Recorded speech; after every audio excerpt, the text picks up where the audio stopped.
This is Johnny Silverhand. You're listening to Full Metal RPG.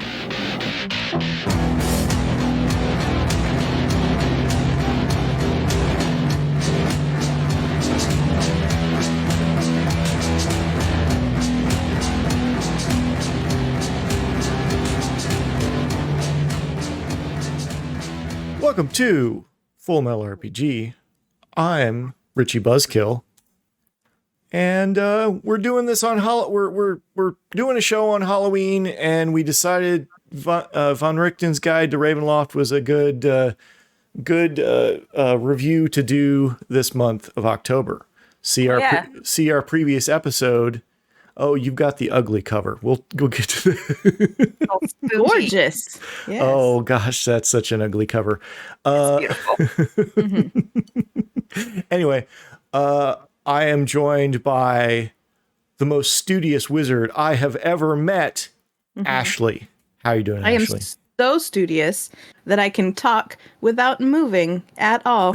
I'm actually I'm ventriloquist dumbing her from afar. Yes. I've said this before in the pre-show, but I've been reading a lot of Dresden Files, and I know that wizards do not do well around technology, or I guess technology doesn't do well around wizards. So, I'm doing both. Sometimes to his advantage and sometimes to his disadvantage. Yes. And we got Jess. Jess is Ashley's friend. We didn't really say that in any other episodes, so they're commune mates.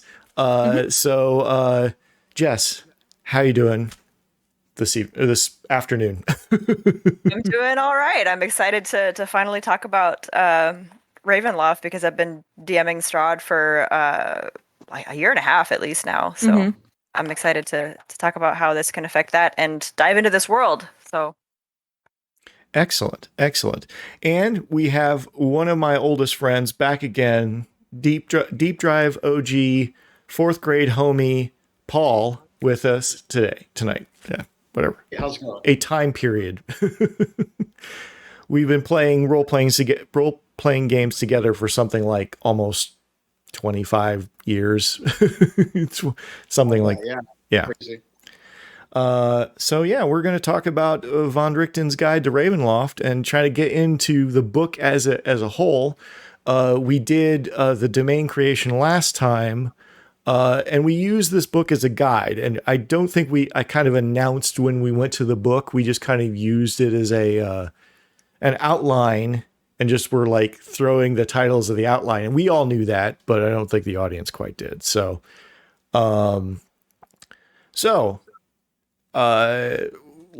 start at the beginning where they kind of lay out their vision of Ravenloft and maybe some like guidelines. So, what does everybody think about kind of like the chapter 1, kind of like them laying out kind of, bringing the mists, making them more expansive, talking a little bit about the dark powers, Yeah, we're talking about the introduction. Yes, the introduction. The introduction. So the reason I wanted this book is because, like I said, I've been DMing Strahd for about a year and a half now, and I had so many questions about how the domains work, specifically, it's like specific mechanics and things that I wanted to play with, but I didn't want to break anything. So I wanted to learn more about the specific mechanics of how these domains are put together. And the one thing I found the answer I was looking for, but not in the way I thought I would. The introduction talks about how the Land of Mists there's a whole section on nightmare logic. And basically the conclusion is, it doesn't make sense because it's a nightmare and it doesn't have to. YOLO, do what you want. I'm like, great. I don't have to make it follow the rules. Not YOLO, because they don't die. They don't ever die. Well, it depends on where you're at and who you're talking about, because there's some places you can't die. There are some places that you die. Yeah. Everyone is dead. There are some places where you got one. I was just speaking of the kind of metaphysics of as a whole is like do whatever you want because it's there's it's your Nothing show. matters. Mhm. Yeah. Yep.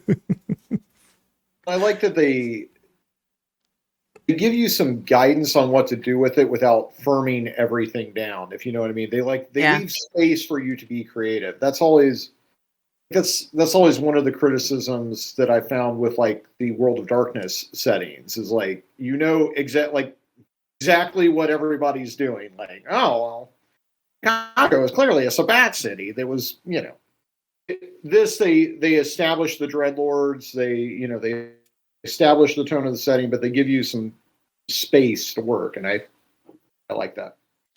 It's a very just like general playground, and you can do what you want in it. They're not setting up your activities for you. I really like that. Yeah, I feel like that's a good encapsulation of everything. Is like they've actually left blank spaces on the map and just kind of like let you for any of them. Go ahead, Jess. Sorry. No, that's okay. Another little bit I wrote down was that I like that they highlight and specify that the Dark Lord's position, because every domain is ruled by a Dark Lord for those who aren't familiar with them. The Dark Lord's position and power stem from their deeds, not their game statistics. Yes. Yeah. I thought that was really cool to kind of set the tone, how it's not always something big and scary and powerful that is terrifying. I mean, it definitely is sometimes, but something we missed when we were doing our domain is it definitely says that there are stats for the domain, the Dark Lords. Like they say what they are, and then you're supposed to either look at the monsters manual or the chapter 5 of this book to look for stats. But indeed, it does mention like this doesn't really matter. What matters is the story. And that's a refreshing change from a lot of other Dungeons and Dragons books, for sure. Yeah. And it does say at one point in there, like, don't always just make the Dark Lord the big bad evil guy. You know, like that's not the point of this, is not to meet the Dark Lord and defeat them or whatever. Like it just is, like Paul was saying, it's just a big playground that you can play in, and it leaves space for you to do that. The Dark Lord is just the ruler of it. Doesn't mean that they're the biggest, baddest thing in there, which is almost worse because there might be something that even the Dark Lord is afraid of in there that you'll have to go up against. Well, there's definitely that the witch in Curse of Strahd that is, I'm fairly certain. Which one? The one in the hut that's kind of way off in the marsh. Got it. That is definitely like way more powerful as far as I can tell. Like at least she killed my wizard when we were playing, because we just like strode off the map and we didn't have anything, you know, there was no reason for her to not kill us. So yeah, spoiler alert, close your ears for 15 seconds. But yeah, she is terrifying enough. I believe, I don't remember if it's canon or fan made, but she was Strahd's nanny. I believe that's fan made, but it's a pretty good I'm using it, so fair enough. But yeah, there are definitely things that are more powerful than the Dark Lord. But if you want to solve kind of the overarching story of the domain, and we're going to be talking about domains a lot. So, but we kind of, the introduction, I think, lays out some good kind of helpful kind of guidelines for running Ravenloft, like talking about safety tools and other various kind of hints and tips and tricks and some they've got some nice in-world kind of notes that you could use if you really wanted to, or just like it just helps tell the tale of kind of this overall thing in the introduction. So, but I like that it lays out what Ravenloft is. So I, for example, have never played a campaign or anything like that in Ravenloft. So I really liked that at the beginning, if you've never been in Ravenloft, it's like, here's a quick primer. This is what the dark powers are or aren't or whatever. This is what Dark Lords are, domains, all of that. So, because I feel like, and I may be wrong, domains and Domains of Dread seem to be very specific to kind of Ravenloft and this genre. Yeah. Like, I don't remember reading about, they have, well, no, like my cleric is in the travel domain, but that feels different than this, you know? I think that's a different use of the word domain. Yeah. Right? Yeah, Like, yeah. Uh-huh. Yeah, because domains, yeah, it very much is a word they're using for this, which is also used for spell domains in the cleric divine genre of magic. But you could also look at this as kind of the way that there's a old Planescape was an old like, and they called them planes or domains there. So it's sort of using that same, like, these are modules you could use. They're called domains because it's a domain of influence, I guess, would be the definition. But Well, now I want to make a domain that's based on cleric domains, but terrifying. Like, what would the horror version of the domain of travel look like? Those dreams that you have where you fly really high and you start to just like free fall, things like that. I think, where you accidentally fly too high, you can't help how high you're flying. I think you just go to the. I think you just go to the airport. You Right. just go to the airport and you're in an never-ending security line that just kind of snakes. And when you just about think you're going to get there, and then you like go around a corner, and then you're like another whole maze of things. And then the TSA agents are the minions of the domain lord that is just a voice on the speaker overhead. if you're doing that, then like clearly your travel domain is the guy that committed horrific acts because he wanted to travel and see the world, and now he's stuck business travel, going from airport to Marriott to airport to Marriott. He's traveling, but he's not enjoying any of it. Yeah, yep. I like it. I think you could see a bit of this in Fight Club during the travel segment in Fight Club. Yes. Is probably where you could. Literally, the Ravenloft domains, they're personal hells for the Dreadlord, right? Right. Like, Yes. Yeah. And all the poor sops who get swept up and caught in it. Yep. Yeah, and that's kind of the thing about the characters are supposed to be kind of this. When you bring the player characters in, they're supposed to be brought in for a reason.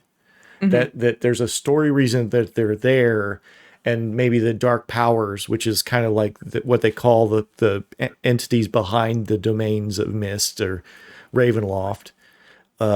They have chosen these people for very specific reasons to do things in this area. They sort of, but I think that's very.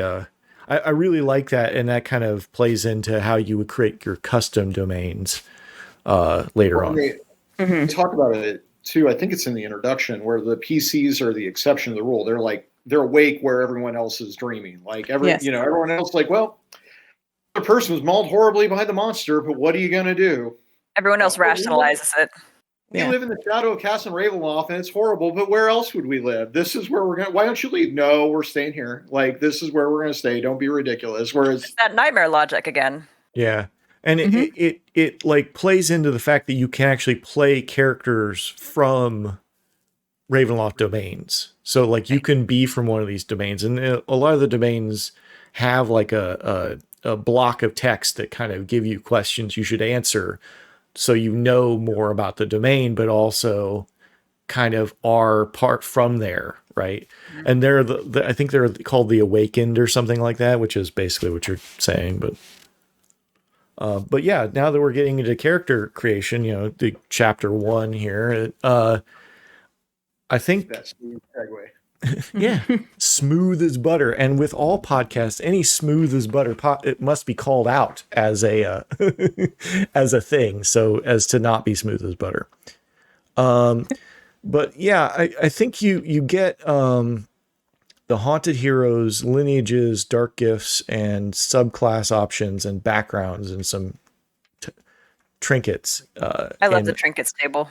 Well, the interesting thing is, the one thing I saw that it's very evocative, the trinket table, but the fact that if you roll 100, you basically get like an artifact, because that it's described, it's basically the medallion that's the Ravenloft mist necklace that you can actually go from one domain to another with it.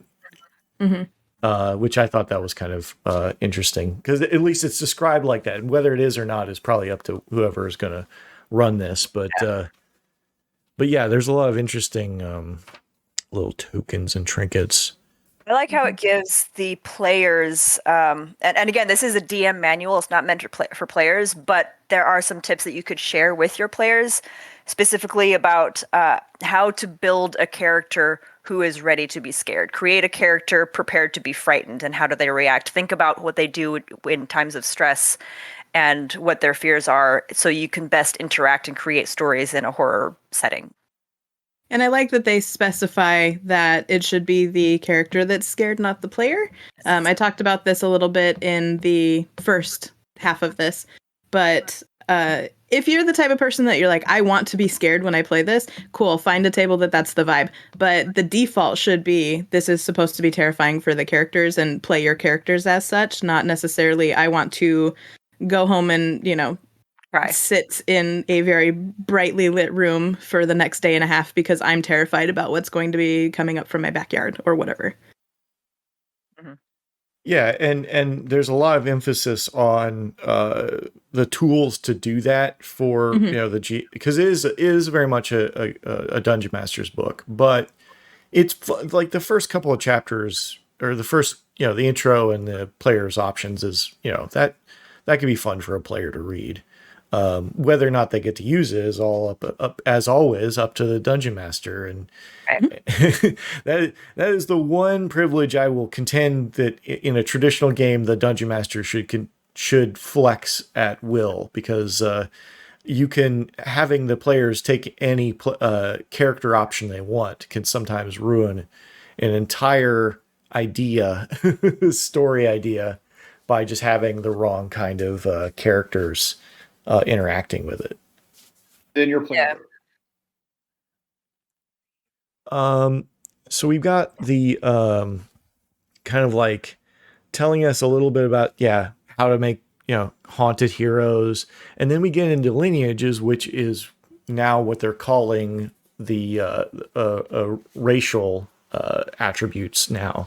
Because if you haven't seen since last year, it doesn't make any, and these are templates to lay over other lineages as well. So, right. These are specifically like things you might catch, like Dhampir. Dhampir is one of them. Hexblood.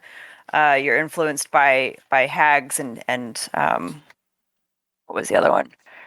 Reborn. That one I loved. Yeah, the Reborn was really cool. Yeah. What's interesting. Newbie and I's friend Dan Nolan played a character that essentially, it was 2E long before this was printed, obviously, but essentially did that. He wanted to play an undead with no like special powers. He just wanted to be undead, which was her. I was like, got a little thing that's like perfect here for it. You get a couple little powers, but nothing too crazy. And reading through this, I really want to build a Reborn character because there's so much you can do with that. Like, that is just so open with what you could do. So that gave me a lot of ideas. I like that they didn't, like, again, pigeonhole it into a box of like, you're a reanimated corpse, or you're just like, you were alive, you're dead, and then you got better, and now you've got this. Like, yep. You decide what that looked like. Which I could have laid over my character that was, of course, I could have laid over my character that I was recently playing in Brendan's Ravenloft game, because of course he died and then came back.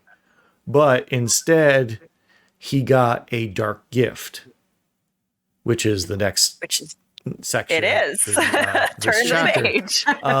And I really like these. These are a lot of fun. These are so much fun.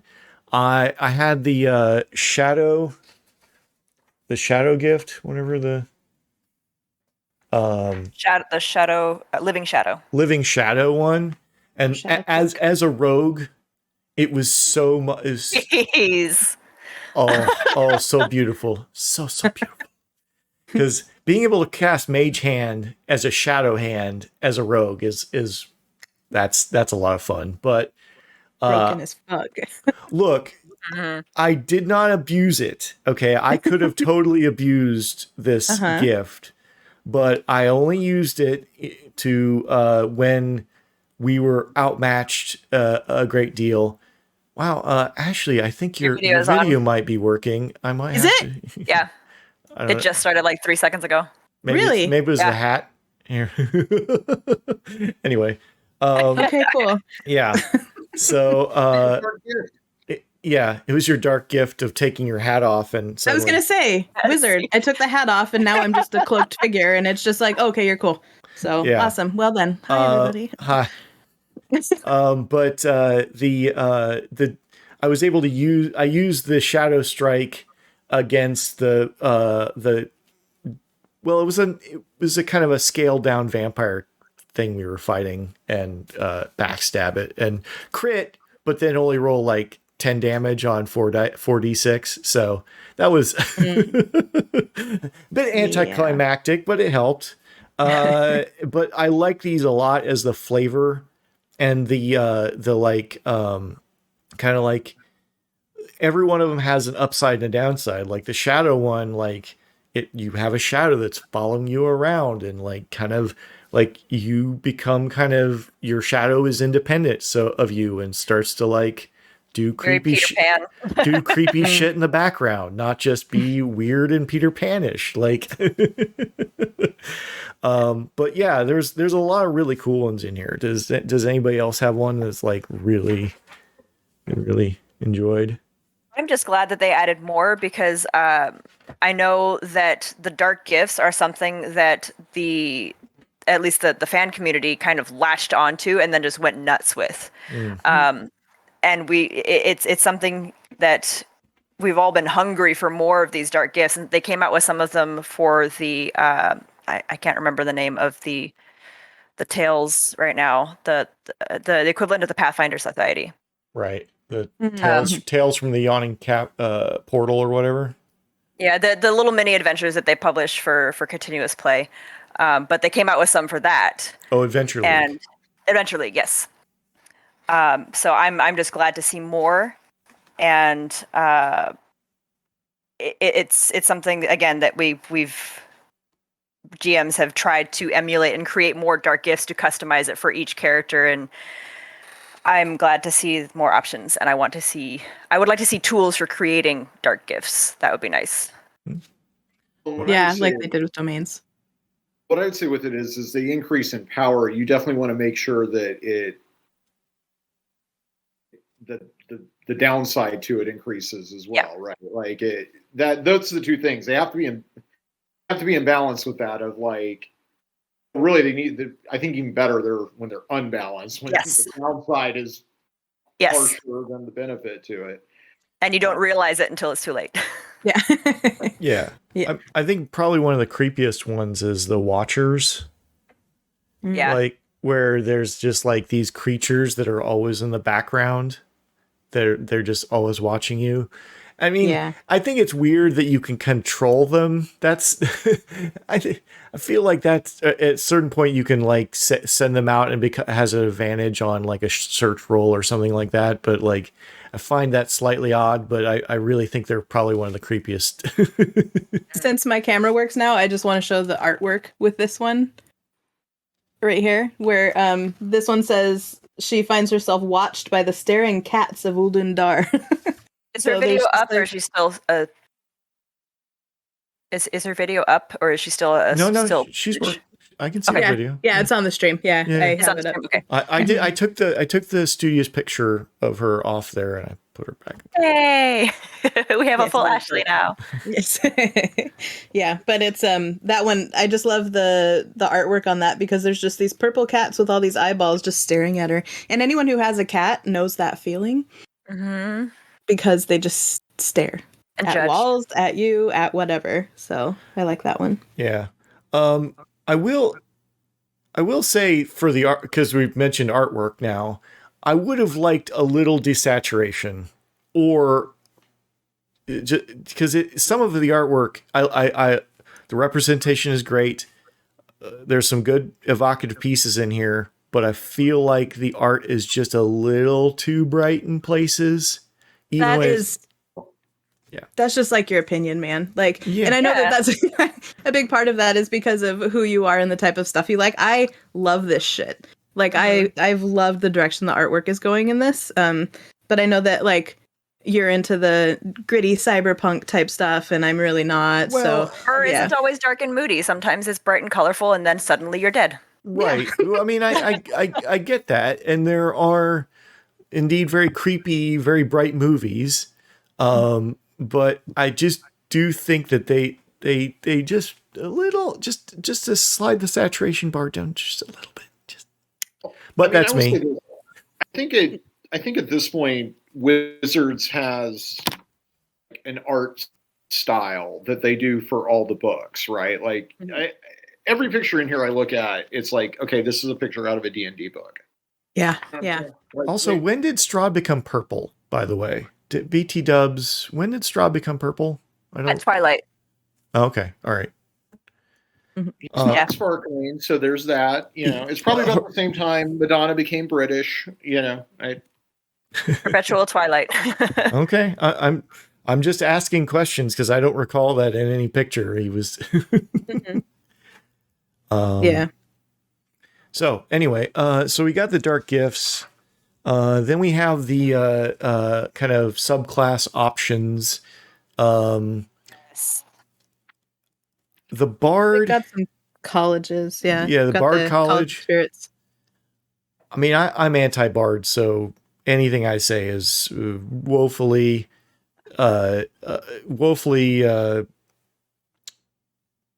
biased. But I would have liked a little more rebuild on because like the other stuff the Bard gets, and then this doesn't, I don't think meshes as well because this is a storyteller kind of Bard, and a lot of the other stuff from a Bard is very much like, in the song and dance direction. So like, I know you can modify that stuff, but that would be my only thing is like, if you're going to do this, make it, rewrite some of the other stuff you get before third level, basically it would be a new class, but as a storyteller class. But it just says performance, and storytelling is a performance. Right. But there's like the inspirational, like doing things inspirationally during combat as a storyteller would be really, really difficult, where it makes more sense if you're doing a song, because that can be inspirational within a few seconds, where telling a story, like, it takes a little more time to get that sort of thing happening. You should have been at Daryl's storytelling party on Friday. Like, if you see a really good storyteller, like, I've always loved playing bards that are more... Within 3 seconds, though? 6 seconds. 6 seconds. I love bards, so that's why I'm like, I like the performance aspect of it, and I do like that, like a lot of other things here, there are people who've been playing it this way for a while. Like, I've always liked doing the kind of storytelling type performance instead of, I have a lute, or whatever, so the fact that they have more storytelling stuff in here, it just gives you more inspiration if you are the type of person who likes playing this type of character. So I liked the College of Spirits, and I think it goes really well with the Reborn from earlier. So like, as I was reading through this, I was like, to do a Reborn character that is a bard from the College of Spirits, like, I was in my head just pulling all of this kind of along. So yeah. Please bring that character when I run Witchlight. 100%. Yes. Well, what's the point of having combat abilities in Witchlight? Anyways, never mind. Well, that's a whole nother show. That's a whole different problem. Yeah, I mean, that's it is different and evocative. I will give it that. So I just like new ways to do things, and it's just kind of something that the traditional bard is one thing. This is a new spin on it, and I love that they're doing that. And making that an option. Yeah, to your point earlier, they're leaning more in the direction of storytelling than they have in the past, and this is part of that, as part of the role-playing aspect and building stories, not necessarily just throwing stats at a wall. Right. And I will say, as someone who has experienced some of this content with one of the domains, that I think it still has that D&D problem where as soon as the combat starts, because there will be, you have some combat, it's sort of like the story part of it sort of ends a little bit. It still has that problem, that dual problem that D&D has always had, where okay, now we're in grid-based territory, Well, I mean, I think they somewhat give you a roadmap for that with Castlevania, which is an excellent show on Netflix, not the video. The video game's excellent, but Not sponsored. the what is probably the best video game to cinema or television adaptation ever done. They've got the Castlevania series. I don't even know what to call it these days. It was originally just supposed to be a one and done. It's the same thing. It's like gritty, evocative, drama based, and then it goes just completely bonkers when they start killing things. Like when the zombies come over the wall, it goes. It's really, I think, probably the best model for some Ravenloft games. Anyway, if that's the type of game you want to have, right? It's an F20 game. Like it's definitely an F20 game if it's not a Ravenloft game. F20 is a lot of shorthand for fantasy D20 kind of games. So Dungeon Dragons to 13th Age. I know we get comments sometimes that we don't tell us what the shorthands are. Anyways, Yes. If you're rolling a D20 to do something and there's magic involved in it, you're probably playing an F20 game. There you go. Yes. And then there's the Warlock the Undead, which sounds like a really bad TV series, Warlock the Undead. Not that I wouldn't watch such a thing. It's like I would watch the shit out of that. So I probably watched the first episode and go, "That's not for me," and then I think it makes sense if you're going to do a Ravenloft campaign setting and you're in a game where there are warlocks, there are people that are bound to powerful creatures to get magic, that you have something to be bound to undead. Yeah. Of course, is it's a warlock, so they're going to spend 99% of their actions casting Eldritch Blast still. Yeah. Right. Which is part of the thing. One of the kind of disjointed parts of Ravenloft has always been like, well, how do I do divine magic in a domain that's cut off from everything? But there's like, basically, it's sort of accepted that you can still do those things, right? It's sort of like sometimes with nightmare logic, but it's sort of still accepted that you can do those. So if you're doing something, this makes more sense because it can be more connected to a domain, right? A Ravenloft domain. So I think that's sort of a good middle ground, I guess. So I think mixing this with some of the stuff that they had in Tasha's, because we did our deep dive on Tasha's before this one, they had a lot of stuff that was for like patrons, and they had a lot of ideas in there that I think would play well with this also. Yeah, and I always thought of divine magic and other forms of external magic as coming through the domains is like through a filter.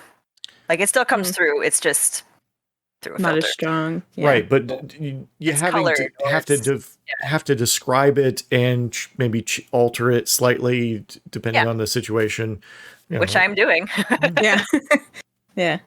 And remember, the whole thing is supposed to be set up by the dark powers, and it's all supposed to be a hell. And to quote Neil Gaiman, poorly, I'm sure, like, what's the power of hell? What's the power of hell without the hope of heaven? Right? Yeah. Yeah. You got the PC cleric or whatever that can do all this stuff. But ultimately, like, how effective is it at bringing about change in this like horrible place? Right. My paladin's fine steed is it has no stomach, it has no intestines or organs. It's just empty down there. And that's one of the things I liked at the beginning too, was kind of setting the mood for the DM, because there's a lot of DM stuff in here, was making sure there's still a glimmer of hope, because I think that it makes the horror game a lot more effective if you have hope, because then you can take it away. You know what I mean? Like there's something that keeps them going, but are they ever going to get there or not? So yeah. Speaking of things that keep you going, the backgrounds next, there's some interesting new ones. I like the kind of the haunted background, the survival background. The haunted one was in Strahd. Is it in Strahd? Okay. Well, it's good that it's been collected here as well, because it has, yes. This will be this is much easier to like hand out versus some, you know. Yeah, if you want to run a haunted campaign without running Strahd, then this is where you find it. Yeah. Right. Mm-hmm. Yeah. And yeah, there's like the survivor one that I think that like some of the background abilities are it is a little different. It's like all the NPCs will help you more readily with like one of these backgrounds, which is kind of an interesting kind of like they can see the pain in your eyes, and unless you're being threatening them, they're more likely to help you. So it's like almost like a shift in the reaction table if we still had those sort of things. Yeah, they've got some general background features that you can throw into whatever. Like the spirit medium would go well with my unborn bard College of Spirits. I think that'd be fun. But yeah. So and then they have like the horror characteristics, and I do like how many charts there are on here, because if you want to just roll a character up instead of really putting a lot of thought into it, like we're about to run a campaign where we have to build 5 characters before we start, because they're all going to die, you know. So something like this helps, because just roll it up and go with it instead of, you know, putting your heart and soul into a character. Are you playing DCC? Dungeon of the Mad Mage. Okay, all right. Well, not necessarily all of them are going to die, but the way Our we're playing it, probably. Yeah. So yeah, and then we get to the trinkets, and we've kind of talked about that already, but it's you know, it's every single one is a different thing, which is nice to see, because a lot of these kind of charts can end up being like, well, if you get one of in these 5 numbers, you might as well roll a D20 instead of a D100. But like, it is nice that they have a lot here, so not everybody has the same pixie finger in a jar or whatever. And you can build encounters out of all of these, which is great. Mm-hmm. Yeah. Yeah, I will say that pretty much everything in here is evocative enough that you could use one entry on a table to use it to create something. Whether it's a full session or not, that's a different thing. But at least a piece of a session could come from pretty much any of these tables in this book, even. So yeah, the book definitely encourages creativity and taking things. So I like it. And then what are so the next is the chapter about creating domains for yourself, custom domains. So what kind of our thoughts, because we went through this last time, but kind of like what are our thoughts about how well this works, and stuff. I loved it, because as someone who's never done it, reading through this, I felt very much like it leads you through the steps to do it, but still leaves room for you to be creative about it. So I feel like with this, I could easily do it. Even having never done it before, I would feel very comfortable doing it. So as someone who is an outsider, I liked it. I like that it has you, that it suggests building the domains around your characters, because that's a starting point, because sometimes that's the hardest thing for me coming up with things as a DM, is where do I start? But if you can hang it on something concrete that somebody else made for you, you didn't have to do it, then it's a great jumping off point, and it provides you all the tools to take it through those steps after that. It's good, like training wheels is how I kind of saw it. Is it's like it gets you started and helps you along the way, but you still are the one doing it. So I like that. I also think it's nice because it gets you into that headspace of like what the whole campaign setting is supposed to be about, right? About there's these horrible people and they're being punished in this setting in their own little hell, right? Mm-hmm. And I really like that they said, you know, make this off of your characters. Like, I'm much more likely to do this chapter than any of the domains that follow, because basing it off of the characters is just so much more of what I do when I'm doing any of the indie games that I like to run, or where I've picked up a lot of that stuff from Apocalypse World and other things. So that, and it does kind of continue this trend in the Dungeons and Dragons, newer Dungeons and Dragons books, that they have something in here that it gives you a little more like constructing your own thing based on story reasons. And I have because there were some of these books where I'm like Saltmarsh, I think, is the one example I think is like literally maybe the worst. It's sort of like, it's just super crunchy. There's no space in it. And but this is like almost the complete opposite. Like there's lots of space. You can do whatever you want. You could customize these domains that come next the same way, by altering the Dark Lord and some of the places. You could do the alterations, but it would help you do that by kind of following the template. I suspect this template was probably the document that they gave to people that weren't just rewriting old ones, because a lot of these domains are rewriting some of the old domains from 2nd E. Darkon. Yeah. Which are cool. But speaking of these, the vast majority of this book, which we have very little time to cover, which is these pre-prepared domains. So does anybody have any of these domains that are like, they're really, really like, oh my God, this is the one I would run kind of domain? The Carnival. Love the Carnival one. I would definitely steal the Carnival one. I'd probably tweak it a little bit, but I love the little idea of the roaming domain. And also, if you've never seen the TV show Carnival, like... Well, yeah, Carnival is amazing, but I still have PTSD from living in the Midwest in the 90s, but that's a different Juggalo problem. So I liked, so Barovia is in here, Strahd's domain is in here. Right. And I like that instead of just kind of summarizing it and dropping it into a book for, extra cash, they have several pages on how to make it a repeatable new adventure for people who aren't running the full Strahd campaign. So if you want to bring your characters into Barovia without doing, the full 1 to 10 or 1 to 15 level campaign, then these are different ways that you can recycle it, because again, feeding into these domains are endless and they're just cycles, and the same horrors keep happening over and over. These are the different iterations of what that might look like and how you can pull players and characters into it. So that was really cool. Yeah, and just kind of going back ever so slightly, is they kind of give you a little bit of a overall kind of these are things that are vaguely true in most of these places. This is kind of how it works before you get into the pre-made domains, which is nice. That was a question. Yeah. Well, it was the genres, but also just like, this is magic generally works like this, or, stuff like that. But actually, this was a question that kind of came up in the Ravenloft campaign, is like, which direction does the sun come up? Because we're in a city and we're fighting vampires, and we kind of need to know where to drag the vampire out so it could get burned in the sun. Because we were not strong enough to kill it. It's no sun in Barovia. What are you talking about? Well, this was in this was in Rishmulo,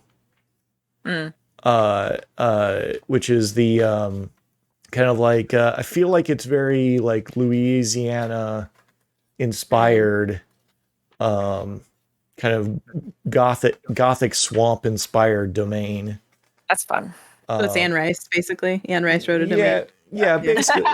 It wasn't quite that, but it was pretty close. I mean, yeah. Were the vampires extra angsty? Well, we only met one that was kind of a trash vampire, because we were only like level 1, level 2, so we didn't meet the head of that particular domain. And thank goodness, because I think we would have been their slaves. So.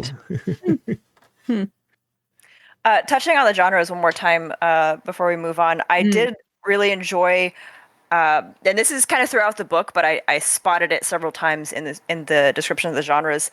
They zoom in on what makes each genre terrifying and what makes it different and unique. But down at the bottom, they also have, like in the body horror genre, they have a list of tropes. And then at the bottom, it says this genre has a history of portraying disability as monstrous. Be aware and avoid it. Yes. Or in the cosmic horror, this genre has a history of framing marginalized demographics as monstrous and stigmatizing mental illness. Be aware and avoid those tropes. So they do that throughout the book, but I specifically noticed it in the genres that don't be that guy. Yeah, I loved that. I loved that they put that in there. I thought that was awesome. I think Wizards has finally figured out that they need sensitivity readers. So But you can also tell by the people that wrote the book, like you've got a lot of indie game designers that are writing this. Yeah. So I think you're getting a good bit of influence from that. Is long overdue and well needed. Yeah, for sure. Yeah, I think it's really, really, shout out to those guys for actually trying to clean up their act and doing a pretty good job at it. So far. I think the domain that I think spoke to me the most is the most alien domain in this entire book, which is the Blue Spur. I was gonna say, yeah. Where it's like there's an overmind that's controlling thousands of illithids that are like toiling underground. Like, yeah, it's it's a realm of madness and but I loved some of the like ways of like kind of bringing it in. Like there was the adventure table where it was like, oh, you're deep diving a cave and suddenly you're in Blue Spur. Like, or you just like come across an alien spacecraft basically in that's kind of crawling with these different illithids and creatures and stuff. So I think that was probably my favorite. Like I was like, oh, maybe that one. Yeah. I liked in the carnival one when I was reading through it too, because I immediately was just like carnival. So I think it's funny that Paul and I at the exact same time were just like the carnival. There's so much you can do in it. There's like, yeah. So I liked that the Dark Lord is a sword named Nepenthe. Yeah. So I was like, the Dark Lord's actually not a humanoid like creature or anything like that. It's a sword. Not the person wielding the sword, it is the sword. Yeah. So I thought that was a pretty fun take on that. So I liked that they had the setup for the Hall of Horrors, because as a carnival, I mean, you can have a sideshow, but that goes into what Jess was saying is a lot of the body horror genre goes to some really problematic places. So just making sure that you don't go there when you're setting up the Hall of Horrors, I thought that was pretty cool. Yeah, and that's it's great that yeah, but this kind of our opinions kind of show the diversity of these domains, right? Because there are so many different ones, and then there's like little seed domains behind this. So like there's like 10 or so seed domains that you could just kind of fill out that might be evocative of certain movies or franchises or other things that could be really easy to like. Oh yes, well it's this clearly. So. Yeah, I kind of like Darkon as well. I think that was kind of fun. The whole place is just breaking apart after its Dark Lord figured out how to ascend. Which one was the one that had the masquerade? Was one of the like activities? Was that Darkon? No. What's the name of that one? There's like there's a city. It's like just the whole domain is just it's a tiny domain. Yeah, it's Demontlieu, yeah. Right, which is kind of in the same vein as Richemouleau is kind of that same kind of aristocratic, kind of vaguely French, vaguely Louisiana kind of thing going on. When I was reading that's when Jess and I were talking about this kind of just not even studying. We just talk about this kind of stuff at home a lot. We're saying that this would be really fun to take Labyrinth and put into it. And I'm pretty sure I think we talked about this last time. I'm sure they have a Labyrinth RPG because they do everything. Yeah. It's a gorgeous But book. this would be fun to make your own. You could make your own. And Labyrinth is a domain. Let's be serious. Yeah, for sure. So that was a lot of fun to kind of discuss and talk about too. Yeah. And then there's like the survival horror zombie domain and the I did find that they had the like they had kind of the Egyptian domain, then it was like, really, are we still doing this, guys?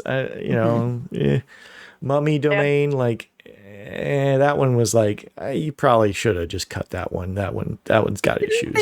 Try that already. I feel like that was something that they had kind of done before, and it didn't really go all that well. But I can't remember the name of it right now. Yeah. Yes, I suspect it's coming from they're wanting to hit all of the classic monsters, right? You want to have a werewolf domain, you want to have a vampire domain, and you want to have a mummy domain, and right, yeah, a ghost domain, and then you have the Chinese domain, which I was like, well, seems okay, but I'm not one to speak on it, but yeah, there's just a vast quantity, like. You could run for years just out of this book. Like you could just run campaign after campaign after campaign of Ravenloft domains, and then it all shuts down. They all invade your world when you're at 20th level, and you gotta deal with it. They even have this slasher one around until you get.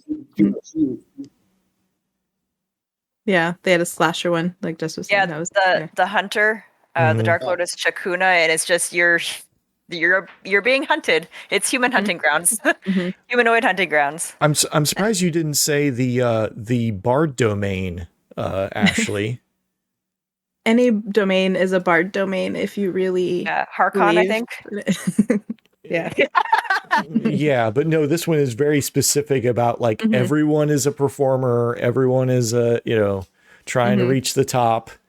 Yeah. And everyone's looking for the latest, greatest thing. So maybe that's the nightmare version of your bard domain, I guess. But yeah, probably. That sounds like it.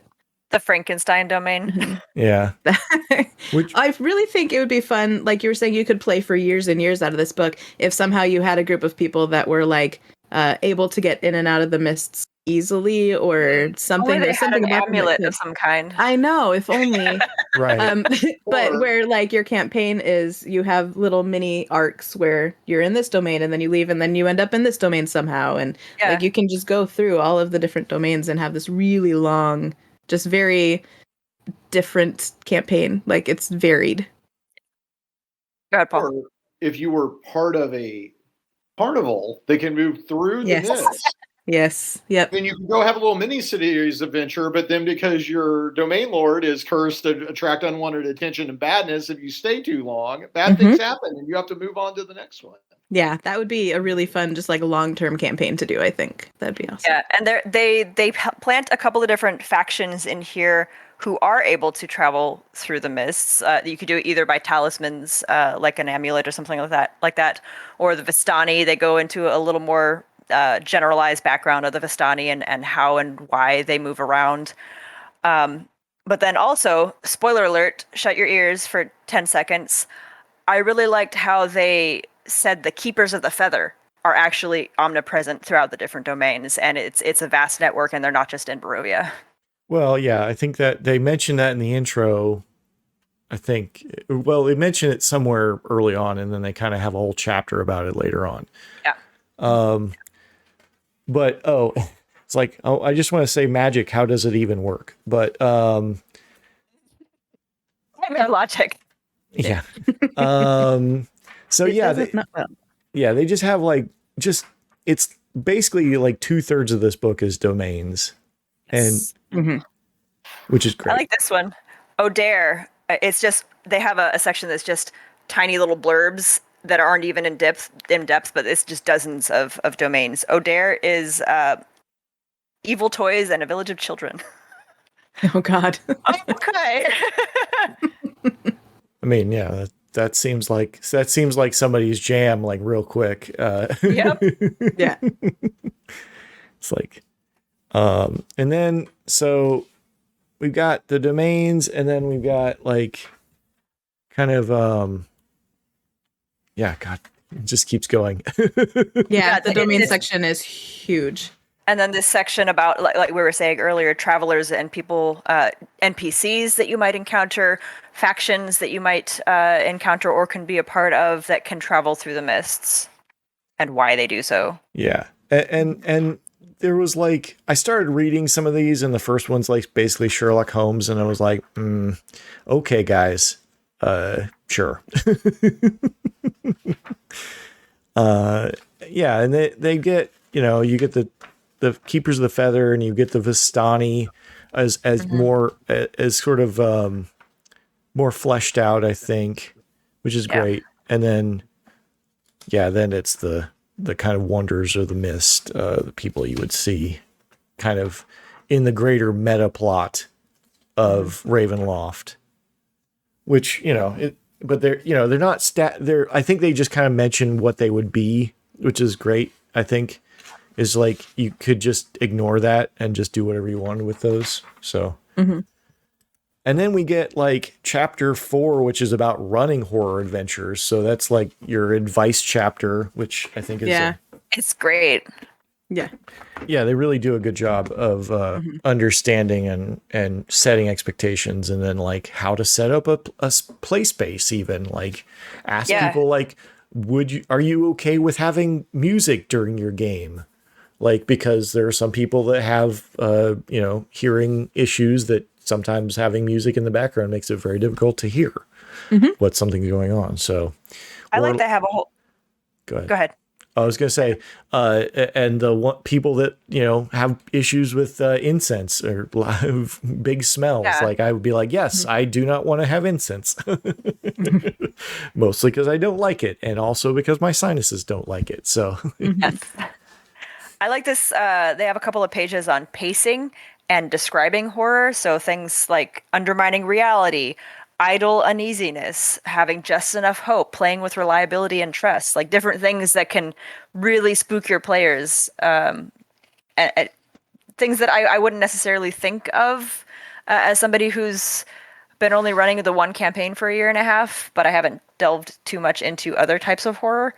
But this would be immensely helpful in planning out sessions and little moments to freak out my group. Yeah, I think like even just like having the players do something multiple times and then it come out different is also one of those things I think they kind of mention is because it's nightmare physics. Not everything happens the exact same way every time, right? Yeah. So, the sanity of this place is low. So, playing with reliability, and then it kind of go ahead. Sorry. Like this, one of the horror pacing things is out of time. When the time for action comes, make your narration feel urgent. Speak quickly and in short bursts. Focus less on senses and more on descriptions of impact. A splash of crimson. Who knows where it came from? Split characters' attention. Like these are things that you can. These are actionable pieces of advice. Yeah. Not just go watch like 6 movies and then try to run it. Yeah. Yeah, and they give you a toolkit of horror things like curses, like how to do curses without being, there are issues with curses, obviously, but like using this kind of guidelines, I think they did a pretty good job kind of navigating that and being able to use it because it's kind of an important part of folk horror and a bunch of other like genres of horror. So. And I like that in the list they have a huge list of like an adventure flow chart. And when it comes to things that they're coming across, they've got box text for all of it. So you're talking about the actual adventure at the end. Oh, is that the actual adventure? Oh, okay. Yeah. So they've got box text in the adventure. Yeah. Isn't that awesome? Yeah. I went too far. Yeah. It's fine. We all went too far. And then you got fear and stress, which is really great if you want to have a system for that. They give you a little something, not nearly as in depth in a lot of other games of this kind of horror, but it gives you something. Right. So it gives you something again to hang your hat on, a little bit of a framework, so you can role play through these things. Because the fear and stress section is largely role play. There are some you can suggest mechanical consequences, but it's mostly just for the role play aspect. Yeah, and you got traps, which I don't know if it really even traps. The picture on page 197, because one of the traps they have is it's a haunted trap, faceless malice. Yep. fuck that. Like, just like, fuck that anyway. But then the picture that they have, oh my God. Like, that was a whole episode of Doctor Who. Yeah. I'm pretty sure that was a nightmare episode that I saw of like the Twilight Zone back when I was a kid. Yeah. But yeah. Yeah. But, you know, So they have that, and then go ahead. I'd say they have the traps, and then they have like the survivors and how to use that too. The survivors are mini characters. If you don't want to flesh out a full character, they say that you can build a survivor for short 1 to 3 session campaigns. For instance, the adventure in the back called the House of Lament. Yes. Which is what Ashley was looking at earlier. They have an adventure in here. That's crazy. Yes. I have an adventure. Well, and it's I think I think that would be for those people that really don't want to have the kind of like power arc, like going with the survivors instead, if they wanted to still experience this content, is probably a really great way. Like, cause that's one of the things that like you can get into, like, well, I'm like 5th level. What are you going to do to me? You know, like, I know there are things you can do, but it's just one of those things where like, there are a lot of people that think 5th edition is, and it really kind of is it's hard to kill people. It's hard to harm people, hard to feel effects from things, but because it's a power fantasy, but putting making the players play survivors and having these kind of like lower level, like having just what you need to play these kind of horror genres, I think is a good move in my opinion. But yeah, very cool. Yeah. And then, the House of Lament, which I did not read because maybe someone will run it someday. But does anybody? I didn't either. Same. Yeah, it's to sum it up, it is a haunted house built around seances. Oh, okay. Yeah. So it's kind of like you had Murder House in the Strahd book, right? Right. And then you have House of Lament here. So you have 2 small, like easy 1 to 2 shot adventures. Yeah, they're both designed to take your characters to level 3. Yeah, that's cool. But yeah, this is the flow chart that she was talking about. Yeah, I really like that as a method of like saying, well, this is going to happen and then this is going to happen, because the player characters, I mean, they might be able to avoid something, but it's still like there's a timeline of things that are going to happen. So it's sort of event-based games as opposed to pull games. So yeah, I mean, it's it's got lots of pull quotes, and then we got the monsters. Yes, which monsters. I think really kind of has some much needed new horror monsters for 5th edition in it. This is the first image I saw when this book was being advertised, and it's still my favorite monster in the book. Yeah, that one's he's kind of a very gaunt figure with long arms and long fingers, kind of like hair draped over its face, like with one kind of gleaming eye. Yeah, no, it was very much like, and it doesn't have it doesn't have any stats. It's just the picture on the create unique nightmares page. So it's called the Bagman. The Bagman. The Bagman, which I don't know, is there a stat line for it? It's not a stat block, which is good. I like that. Yeah. Well, because it has the first part of the monster chapter is how to create your own monsters. Right, which is great. That advice for that sort of thing is much needed, I think. Yeah. And it's like, you don't have to use the monsters manual. Here's how to do it, and then give them, give them interesting monsters after that. Like, I think the little like a hairless kitty monster may be my favorite in the because those things are creepy in real life. The magic eating cats. Yeah.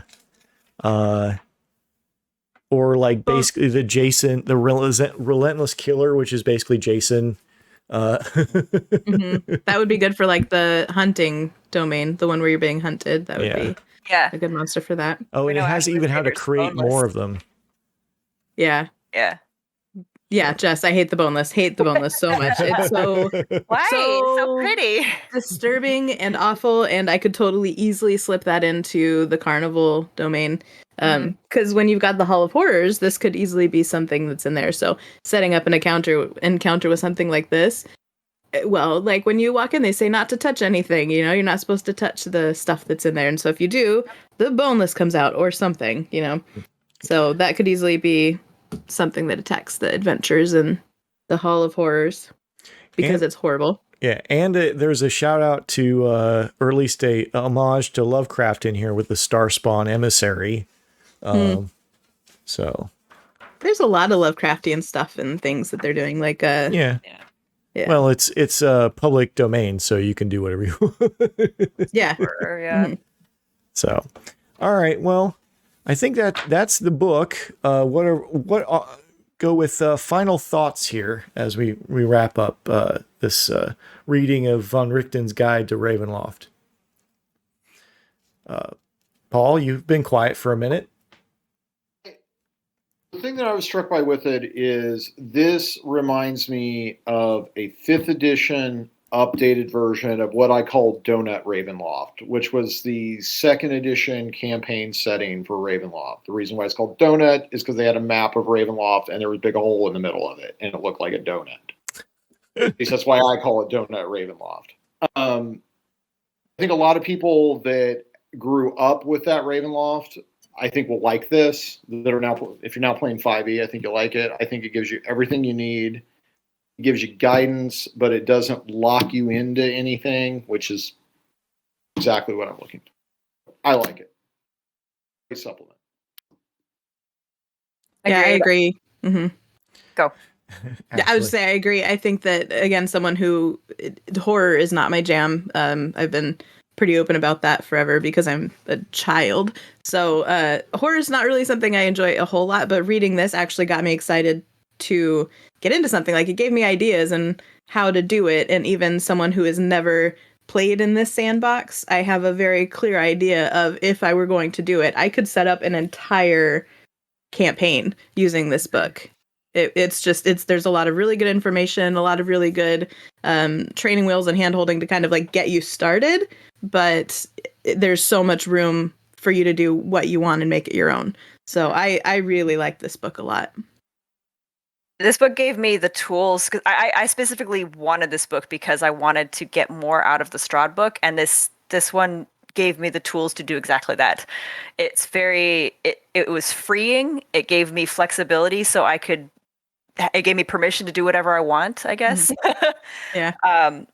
But also gave me enough tools and inspirational questions. The book is filled with questions that guide your world building rather than just here's a stat block. So a lot of insightful prompts and things that could really spur some creativity with DMing in the future. Indeed, and I really, as a pretty much lifelong fan of Ravenloft, I had a pretty sizable collection of the 2nd edition stuff. I'd flip through it. I was never I never really ran the earlier stuff. Just kind of enjoyed the feel of a lot of the. But I think this is a welcome update to this material and really bringing it into the 21st century while still giving it teeth. That's the complaint by a lot of detractors that this stuff doesn't have teeth. Why would you play 5th edition? Is like, no. Like, if you follow a lot of the guidelines in here, you're going to creep the shit out of your players and you're going to have a good time doing it. So, player characters. That's correct. Yes, species. Right. I think that, it's if you're interested even a little bit, I think it might be a good book to pick up. I think that there's plenty of tools in here. If you're running it for 5th edition, you could run it for something else pretty easily. So, but that's kind of my final thoughts on Ravenloft. Have a announcement and this is the last episode of the year. We're going on hiatus for a few months. My job is currently in deep overtime, so I do not have the bandwidth to continue with the show right at the moment. So we're going to go into winter hiatus. This is, if you've been around long enough, this is the grand tradition of the first, second, and third years of the show where they went on hiatus for December at least. So, but yeah, thank the patrons, thank everybody here for coming, and thank you for listening and watching. Everybody, have a good winter. Happy Halloween. Bye. Happy Samhain.